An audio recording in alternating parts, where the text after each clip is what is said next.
Perumpamaan tentang hakim yang tidak benar. Yesus mengatakan suatu perumpamaan kepada mereka untuk menegaskan bahwa mereka harus selalu berdoa dengan tidak jemu-jemu. Katanya dalam sebuah kota ada seorang hakim yang tidak takut akan Allah dan tidak menghormati seorang pun. Dan di kota itu ada seorang janda yang selalu datang kepada hakim itu dan berkata, "Belalah hakku terhadap lawanku." Beberapa waktu lamanya hakim itu menolak, tetapi kemudian dia berkata dalam hatinya, "Walaupun aku tidak takut akan Allah dan tidak menghormati seorang pun, namun karena janda ini menyusahkan aku, baiklah aku membenarkan dia, supaya jangan terus saja ia datang dan akhirnya menyerang aku." 6. Kata Tuhan, camkanlah apa yang dikatakan hakim yang lalim itu. 7. Tidakkah Allah akan membenarkan orang-orang pilihannya yang siang malam berseru kepadanya? Dan adakah ia mengulur-ulur waktu sebelum menolong mereka? Aku berkata kepadamu, ia akan segera membenarkan mereka. Akan tetapi, jika Anak Manusia itu datang, adakah ia mendapati iman di bumi? Saya ulangi ayat yang ke-8. Firman bilang, aku berkata kepadamu, ia akan segera membenarkan mereka. Siapa ini? Ayat 7 bilang orang-orang pilihan. Ya. Aku berkata kepadamu, ia akan segera membenarkan mereka. Siapa mereka? Mereka adalah orang-orang pilihan. Ayat yang ke-7. Orang-orang pilihan yang siang dan malam berseru kepadanya. Jadi orang pilihan yang pertama, yang kedua orang yang berseru kepadanya, Alkitab bilang Tuhan akan membenarkan mereka. Terus ayat 8 berkata, akan tetapi jika Anak Manusia itu datang, adakah ia mendapati iman di bumi? Dia tanya loh saudara, ada nggak iman? Ada nggak kita miliki iman? Kita mulai dari yang pertama dulu yuk. Apa yang terbuat? Sungguh-sungguh mendengarkan firman. Sungguh-sungguh mendengarkan firman dan berpegang kepada ketetapan perjanjian Tuhan. Makanya ayat ini kita nggak akan jauh kalau bicara tentang iman. Ya, kenapa Tuhan sampai ngomong gini? Kalau Anak Manusia itu datang, adakah iman di bumi? Kenapa sampai seperti itu Tuhan ngomong? Yang pertama, karena dengan memiliki iman, saudara, menandakan kita memiliki firman. Saya ulangi. Kenapa sampai Tuhan bilang gini? Kalau Anak Manusia itu datang, adakah iman di bumi? Adakah iman saudara? Kenapa sampai ngomong seperti Tuhan? Karena yang pertama, ya, karena dengan memiliki iman, saudara, menandakan kita memiliki firman. Roma 11:17 bilang apa? Iman timbul dari apa? Pendengaran. Tadi Keluaran bilang kita bangsa yang terpilih. Kenapa bisa terpilih? Kalau kita mendengar firman. Ya. Semuanya Tuhan buat. Semua tidak berkaitan. Jadi nggak ada saling terpisah. Kita menjadi bangsa yang terpilih. Makanya ditanya, adakah iman? Kenapa Tuhan ngomong seperti itu? Karena dengan memiliki iman, menandakan saudara memiliki firman. Nah, kalau kita ngomong iman kalau kita nggak mau dengar firman. Jangan bilang kita beriman kalau kita malas dengar firman. Jangan bilang kita percaya kalau kita nggak mau dengar firman.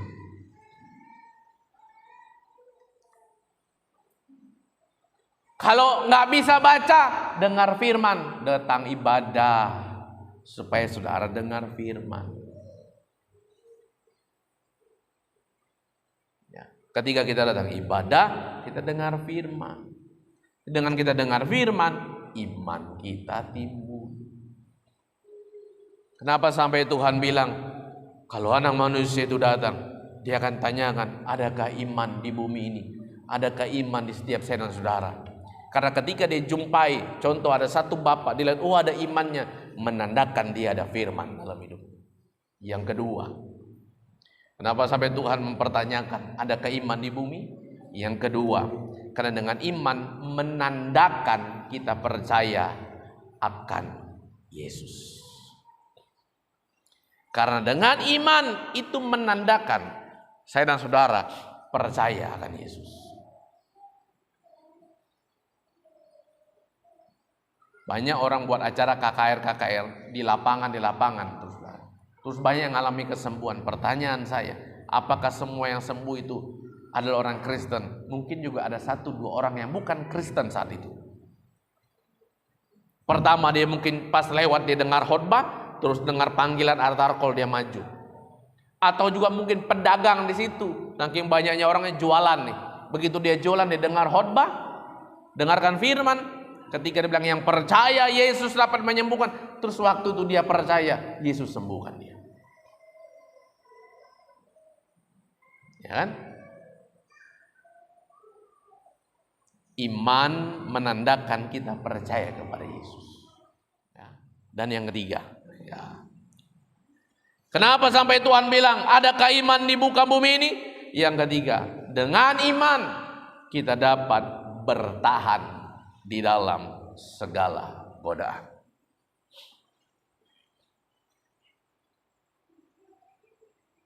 Karena hanya orang yang memiliki iman yang sanggup bertahan, saudara. Banyak godaan hari-hari ini. Banyak. Bapak-bapak yang bekerja, engkau banyak mengalami godaan hari ini. Godaan untuk berbuat curang. Godaan untuk melakukan penipuan. Godaan untuk memanipulasi dan sebagainya. Ibu-ibu, kita banyak godaan hari-hari ini. Nah, saudara, kita banyak godaan hari ini. Ada banyak kita, mungkin ada sebagian orang tergoda untuk sama seperti yang lain. Oh, dia bisa punya motor, kita nggak punya. Oh, dia bisa punya mobil, kita nggak punya. Oh, dia bisa punya rumah, kita nggak punya. Oh, dia punya perhiasan, kita kok nggak bisa punya. Godaan. Saya ngelihat di TV itu, saudara, kok mudah ya orang beli mobil tuh kayaknya mudah gitu.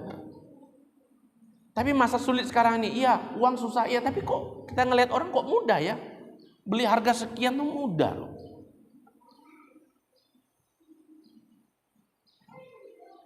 Apa yang tidak menggoda kita hari-hari ini? Tapi kalau udah nggak ada iman, saudara, berat. Makanya Tuhan tanya, ketika anak manusia datang, dia tanya, adakah iman di bumi? Karena kalau nggak ada, udah pasti udah tergoda dia. Tapi kalau ada iman, kita akan bertahan setiap ada godaan datang kepada saya dan saudara, apapun itu. Makanya ketika iman tuh naik turun loh ya. Nanti saya akan jelaskan terakhir. Yang keempat, kenapa sampai Tuhan bilang, kalau anak manusia itu datang, adakah iman di muka bumi? Yang keempat gini, dengan iman kita dapat sampai kepada Bapa. Yohanes bilang gini, Yesus ngomong, tidak ada jalan yang lain untuk sampai kepada Bapa kalau tidak melalui aku, kata Tuhan. Tidak ada jalan yang lain sampai kepada Bapa kalau tidak melalui Yesus. Nah, kita sambungkan yang kedua tadi, iman menandakan seseorang percaya kepada Yesus. Seseorang memiliki iman menandakan dia percaya kepada Yesus. Karena itu yang keempat saya jelaskan, tidak ada jalan yang lain sampai kepada Bapa kalau tidak melalui Yesus. Makanya iman kita ini dapat membuat kita sampai kepada Bapa. Untuk sampai ke sana hanya melalui satu jalan, yaitu Yesus Kristus. Nah, iman itu akan membawa kita, menuntun kita sampai kepada surga. Iman itu akan menuntun saudara sampai kepada keselamatan. Makanya ketika Yesus setelah menyembuhkan orang-orang yang sakit, saudara, selalu dia bilang ini, imanmu telah menyelamatkan engkau. Karena iman akan menuntun kita kepada keselamatan. Nah, saya bilang tadi, iman tuh bisa naik turun, bisa. Hari ini kita ketika dengarkan firman, iman kita waduh semakin kuat, semakin kokoh, kita percaya. Tapi ada waktunya iman kita turun. Mulai gak percaya, mulai ragu, mulai bimbang. Itu iman kita bisa kayak gitu. Kayak teh celup, turun naik. Itu iman, bisa. Nah, bagaimana caranya supaya iman kita ini terus berada pada level yang ada di atas dan semakin naik? Kita kembali kepada poin yang pertama, dengar firman. Kalau iman kita sudah mulai turun, perbanyak dengar firman. Kan cuma itu yang membuat iman kita terus naik kan saudara. Nggak ada yang lain. Saudara mau buat baik, saudara mau melakukan ini dan itu, nggak ada saudara. Hanya dengan firman iman kita terus semakin naik. Makanya harus semakin banyak dengar firman.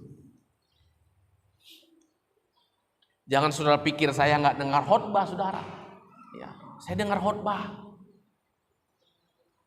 Ya, saya dengar pendeta ini khotbah, saya dengar pendeta ini, saya dengar saudara, saya dengar. Jadi nggak cuma saya dengar saya sendiri khotbah aja, enggak. Saya juga dengar orang lain khotbah. Saya buka YouTube, saya lihat cari khotbah. Ya, saya dengar. Karena saya juga iman saya perlu nih bertambah. Saya baca firman. Supaya terus iman saya pada level yang pada di atas. Karena ada kalanya iman itu turun. Aduh, mulai ragu sama Tuhan, mulai bimbang sama Tuhan, mulai khawatir. Penuhi hidup kita dengan firman supaya naik lagi, semakin kuat lagi, semakin kokoh lagi kita. Iman kita semakin terus bertumbuh. Makanya saya bilang gini, saya tulis seperti ini. Iman harus dimulai dari satu kebiasaan. Dari satu kebiasaan ini sehingga menjadi terbiasa. Ketika sudah terbiasa akan menjadi karakter kita, model hidup kita, dan akhirnya iman itu menyelamatkan kita. Iman timbul dari pendengaran firman Kristus. Berarti mulailah dengar firman, biasakan dulu dengar firman. Ketika sudah biasa dengar firman, kita sudah terbiasa dengar firman. Ketika kita terbiasa dengar firman, itu akan menjadi karakter kita dengarkan firman. Menjadi model hidup kita dengarkan firman, saudara. Ketika terus kita dengarkan firman dan sudah terbiasa menjadi karakter hidup kita, iman kita, firman tadi akan membawa kita kepada keselamatan. Amin. Harus dimulai dari biasa dulu. Membiasakan diri. Coba saudara yang sudah terbiasa ibadah, udah biasa ibadah, saudara, terbiasa terus, lama-lama jadi karakter saudara dalam ibadah. Satu hari saudara dalam satu minggu tidak ibadah, saudara kan ngerasa aduh nggak enak. Minggu lalu nggak ibadah tuh rasanya dalam perjalanan satu minggu saudara, rasanya nggak enak ya, kayak ada yang kurang. Apa yang kurangnya? Kurang apa ya? Padahal kita nggak datang ibadah hari Minggu. Itu kenapa? Karena sudah jadi karakter kita, sudah jadi model hidup kita, ibadah itu. Makanya harus dibiasakan supaya terbiasa. Saudara udah membiasakan doa dan terbiasa berdoa. Ketika saudara tidak berdoa, saudara akan merasakan gak enak. Ada yang kurang pasti.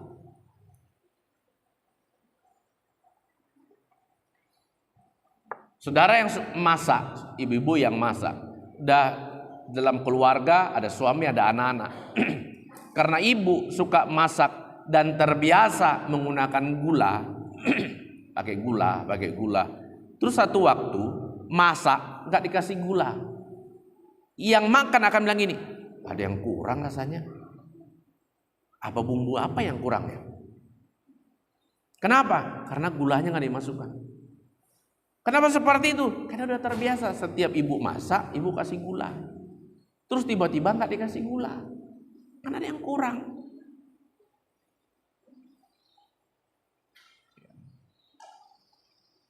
Apalagi kita yang terbiasa masak dengan penyedap rasa, Ajinomoto, apa salsa atau apa. Terus kita makan di rumah satu keluarga yang nggak biasa pakai itu, hanya pakai garam. Seorang ngerasa nggak enak masakannya, kayak ada yang kurang. Padahal sama masakannya. Tumbuk daun singkong, di rumah juga tumbuk daun singkong, di rumah itu juga tumbuk daun singkong. Tapi kita ngerasa ada yang kurang. Kok apa yang kurang ya? Kenapa? Karena di rumah kita terbiasa menggunakan Ajinomoto. Tapi di rumah tempat kita makan nggak pakai, cuma pakai garam. Nah, hidup rohani kita seperti itu. Membiasakan. Baca firman, biasakan supaya terbiasa. Ketika sudah terbiasa kita baca firman, itu menjadi karakter kita. Udah jadi model kita.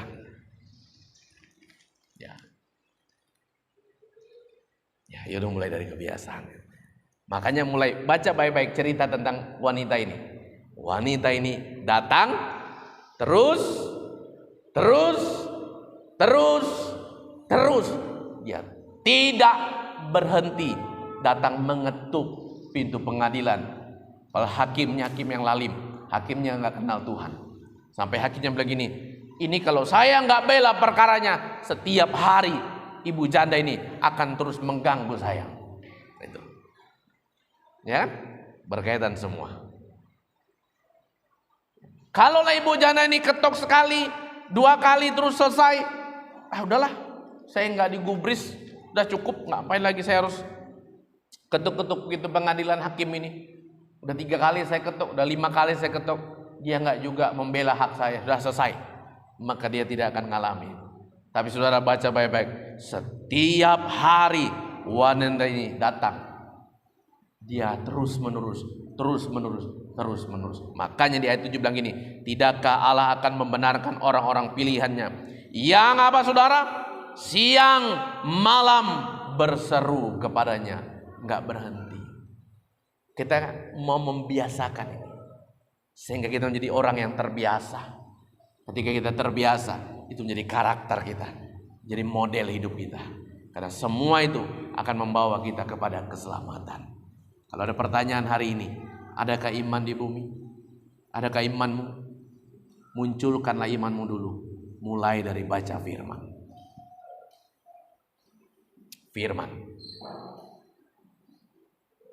Pendengaran firman itu membuat iman kita muncul. Pertanyaan saya, bagaimana membuat iman kita bekerja? Ya. Bagaimana cara membuat iman kita bekerja? Saya kasih ilustrasi yuk.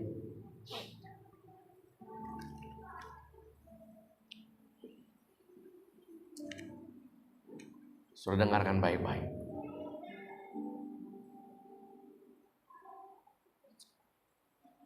Bukan saya dan saudara yang membuat iman bekerja dalam hidup kita.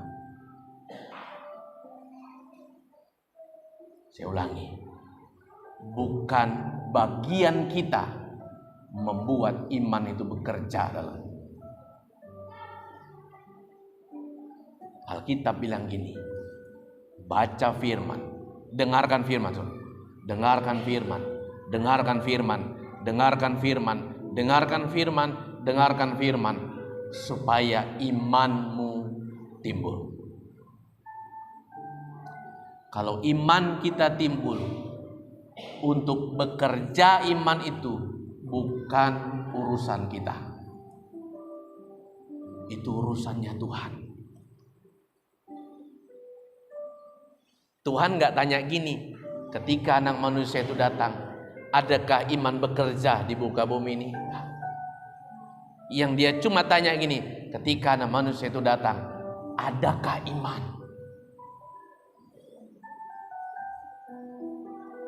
Iman, tadi saya sudah jelaskan yang ketiga, iman dapat membuat kita bertahan di dalam godaan, bukan kita yang kerja. Siapa yang kerja? Tuhan. Dia hanya butuh iman, saudara. Makanya iman itu bukan masalah besar kecil. Makanya Tuhan bilang gini, iman sebesar biji sesawi bisa pindahkan gunung.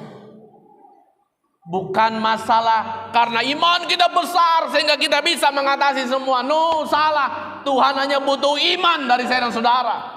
Ketika dia temukan iman di setiap saya dan saudara, biarkan Tuhan yang kerja dalam hidup saya dan saudara. Makanya Alkitab bilang apa? Kamu tinggal diam saja, tinggal tenang, lihat Allah akan bekerja. Kita kan yang dibutuhkan apa? Percaya sama Tuhan. Itu kan.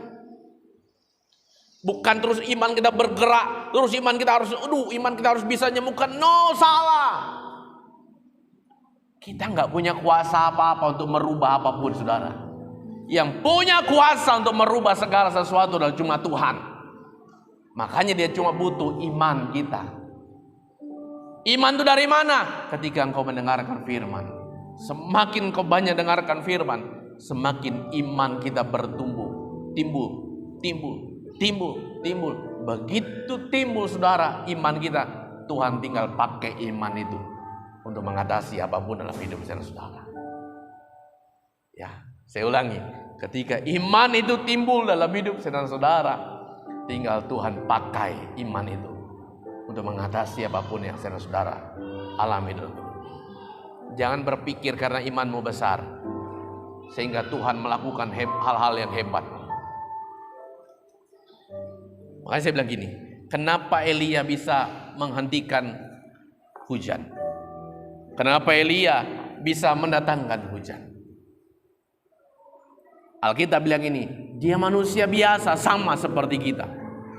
Nah, kalau dia manusia biasa sama seperti kita, apa yang membedakannya? Gak ada, saudara, yang membedakan kita. Tinggal imannya kan, saudara. Kalau Elia dulu bisa menghentikan hujan, sekarang ada gak orang yang bisa menghidupkan orang mati? Ada. Ada gak orang bisa menyembuhkan? Ada, tinggal dia doa sama Tuhan, sembuh. Apa karena imannya besar? Enggak. Cuma karena Tuhan yang bekerja di dalam dia. Seorang suami bisa tumpang tangan kepada istrinya, sembuh, bisa. Bukan karena iman suaminya besar, tidak. Karena Tuhan lihat kesungguhan hatinya. Tuhan lihat kepercayaannya. Tuhan yang pakai iman suaminya. Makanya kita selalu bilang, saya kalau doa lihat, dengarkan baik-baik. Tuhan, kami jemaat-jemaat Tuhan berkumpul. Kami bersepakat, beriman, percaya sama Tuhan. Tuhan kerja, Tuhan yang sembuhkan. Kita kan cuma punya iman. Jadi jangan salah. Bukan karena imanmu besar sehingga engkau bisa melakukan ini dan itu, tidak. Tapi karena kita memiliki iman ini. Apa iman dari itu? Kita percaya sama Yesus. Percayakan firman Allah. Makanya terus dengarkan firman. Jangan berhenti untuk dengarkan firman. Ajarkan anak-anak kita terus dengarkan firman. Supaya iman mereka, ketika Tuhan datang, Tuhan jumpai ada iman dalam hidup saudara. Karena iman yang sama itulah yang Tuhan mau pakai untuk mengatasi segala apapun yang saudara hadapi. Puji Tuhan. Tuhan berkati saudara. Mari jemaat-jemaat Tuhan, kita bangkit berdiri. Pemain musik sampai ke depan. Kita mau mengangkat pujian kita di hadapan Tuhan.